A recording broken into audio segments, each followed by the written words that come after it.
Hello friends, my name is Himanshu Goyal और स्वागत है आपका मेरे चैनल में देखो और सीखो जीएसटी एंड इनकम टैक्स में।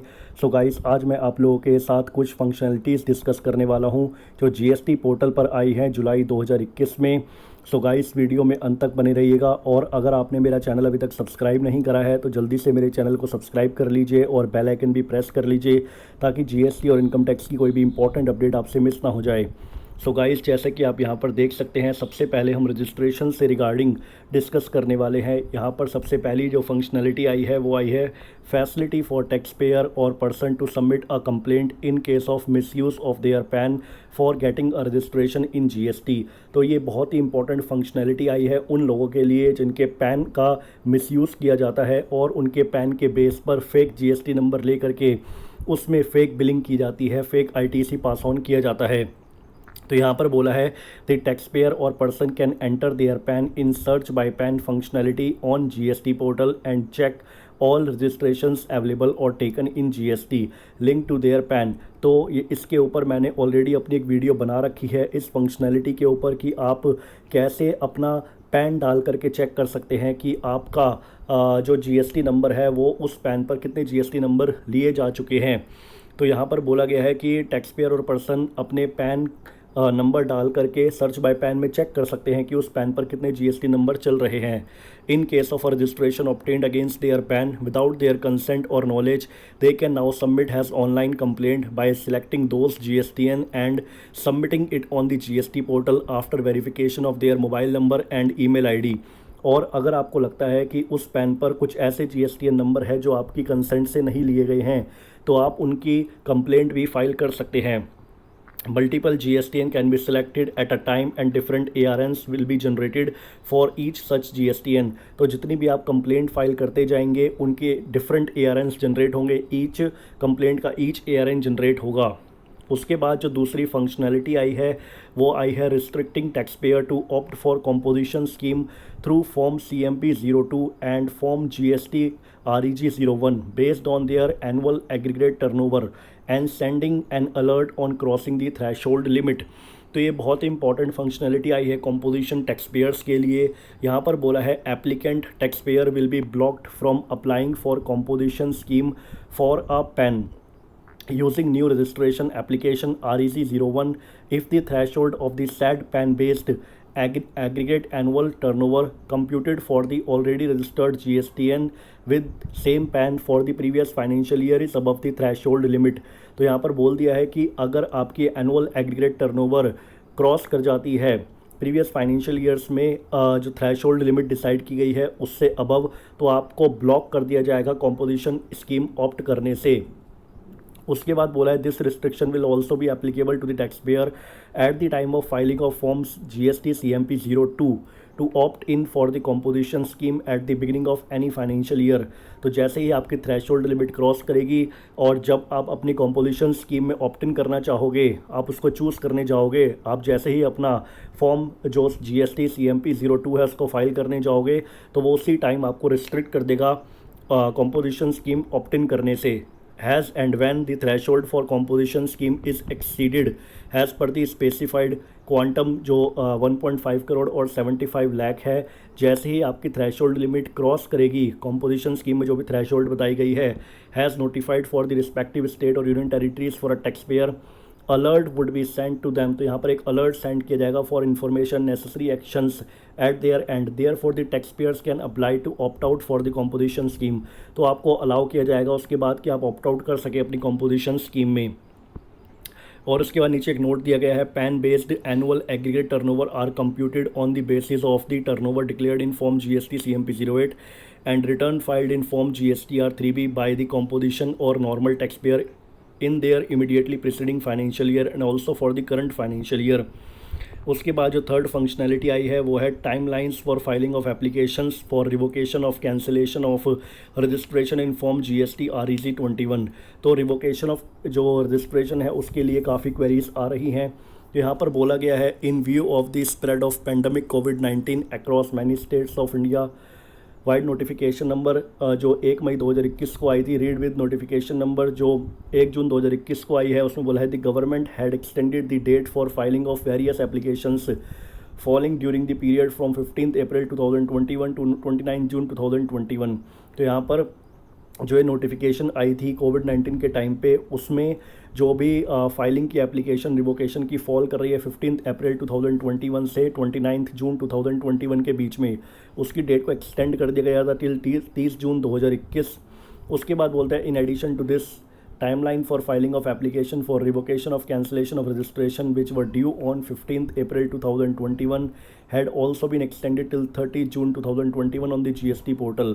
उसके साथ वो बोलते हैं कि जो टाइमलाइन थी फाइलिंग करने की application for revocation of cancellation of registration जो ड्यू हो रहे थे 15 अप्रैल 2021 को, उसको भी एक्सटेंड करके 30 जून 2021 कर दिया गया था।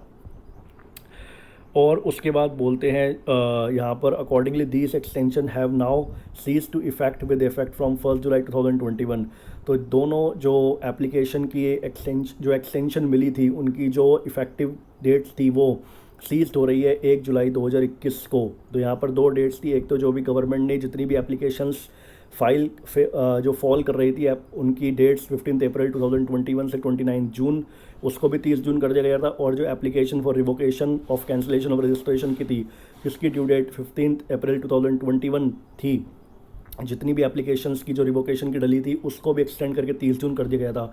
और इन दोनों की जो इफेक्टिवनेस है वो 1 जुलाई को ख़त्म हो रही है। And the timeline for filing of application for revocation of cancellation is now change to 90 days has was earlier. तो यहाँ पर वापस से 90 डेज़ कर दिया गया है जो भी टाइमलाइन है filing of application for revocation on the GST portal, जैसे पहले हुआ करता था from the date of order of cancellation of registration in GST REG 19। तो जैसे ही आपको ऑर्डर ऑफ कैंसिलेशन मिलेगा उसके 90 डेज़ के अंदर अंदर आपको रिवोकेशन की एप्लीकेशन डालनी है। तो एक इम्पॉर्टेंट हमारे पास फंक्शनैलिटी आई थी। उसके बाद यहाँ पर जो आई है उसके बाद बोला गया है फाइलिंग ऑफ फॉर्म GST, यहाँ पर एक इम्पॉर्टेंट आई है filing of form GSTR1 by the tax pair under QRMP scheme on cancellation of registration. यहाँ पर बोला है कि आपको QRMP स्कीम में अगर आपका GST नंबर कैंसिल हो जाता है तो आपको GSTR1 कहाँ तक फाइल करनी है। इसमें बोला है इन case of registration of a tax pair under QRMP scheme is cancelled. अगर कैंसिल्ड हो जाता है आपका QRMP स्कीम में और आपका रजिस्ट्रेशन कैंसिल्ड हो जाता है with effective date of cancellation being any date after first day of month of a quarter, जैसे ही क्वार्टर एंड होता है उसका जो पहला दिन होता है they would be required to file form GSTR1 for the complete quarter has the last applicable return। तो यहाँ पर एग्जांपल के थ्रू समझाया गया है if the taxpayer registration is cancelled, जो कैंसल्ड हो जाता है with effect from 1st of April, they are not required to file form GSTR1 for April to June quarter। मान लीजिए आपका क्वार्टर मार्च में एंड हो गया और 1 अप्रैल को आपका GST रजिस्ट्रेशन कैंसिल हो गया, तो आपको पूरे अप्रैल टू जून क्वार्टर की रिटर्न फाइल करने की ज़रूरत नहीं है, GSTR1 फाइल करने की ज़रूरत नहीं है। And form GSTR1 for January to March quarter will become the last applicable return. तो GSTR1 जो भी आपकी लास्ट एप्लीकेबल रिटर्न मानी जाएगी वो जनवरी टू मार्च की मानी जाएगी, उसको ही आपको फाइल करना है।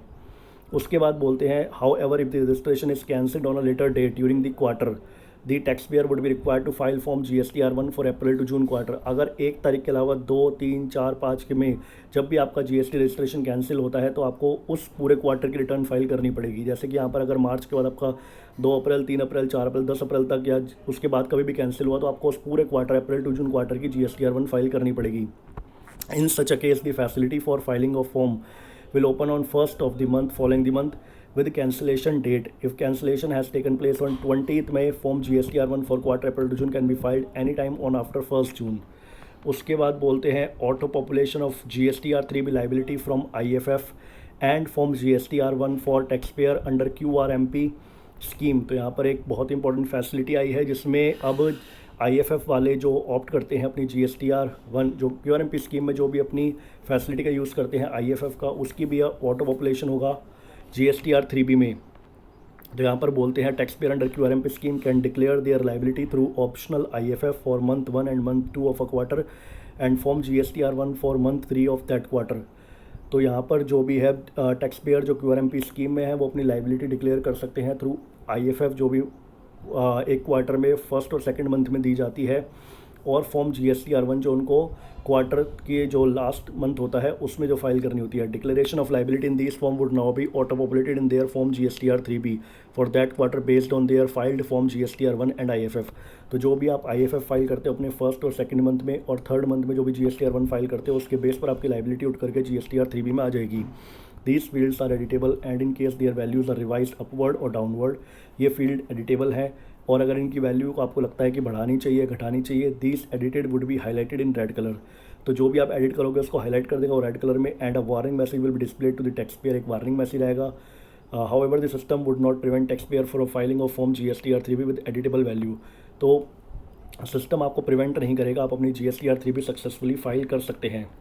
उसके बाद जो एक और आया है reduction in the late fee payable for delay in filing of form GST-R7 implemented on GST portal. तो यहाँ पर लेट फीस के रिगार्डिंग है, रिडक्शन की गई है late fee payable for delay in filing of form GST-R7। तो यहाँ पर बोला गया earlier late fee amounting to ₹200 per day was payable subject to a maximum amount of 10,000 in case of filing the GST-R7 after due date. अगर आप पहले क्या होता था, अगर आप अपनी GST-R7 ड्यू डेट के बाद फाइल करते थे तो आपके ऊपर ₹200 पर डे की पेनल्टी लगाई जाती थी जो मैक्सिमम 10,000 होती थी। अब क्या करा है इन्होंने, the late fee payable per day has been reduced on the GST portal to ₹50 and maximum late fee is capped at 2,000 in case of delay in filing of form GST-R7। तो यहाँ पर 200 से रिड्यूस करके ₹50 per day कर दिया है और maximum जो 10,000 थी उसको 2,000 कर दी है। These changes in late fees amount would be applicable for return for the tax period of June 2021 onwards। तो ये जो चेंजेस करे हैं लेट फीस में ये जून 2021 ऑनवर्ड्स जो भी आप अपनी GST-R7 फाइल करेंगे उस केस में है। सो गाइस ये कुछ इंपॉर्टेंट फंक्शनैलिटी थी जो GST पोर्टल पर आई हैं। सो गाइस इसी के साथ मैं अपनी वीडियो क्लोज करना चाहूँगा। अगर आपको मेरी वीडियो अच्छी लगे तो लाइक एंड शेयर जरूर करिए। Thank you guys, thank you for watching this.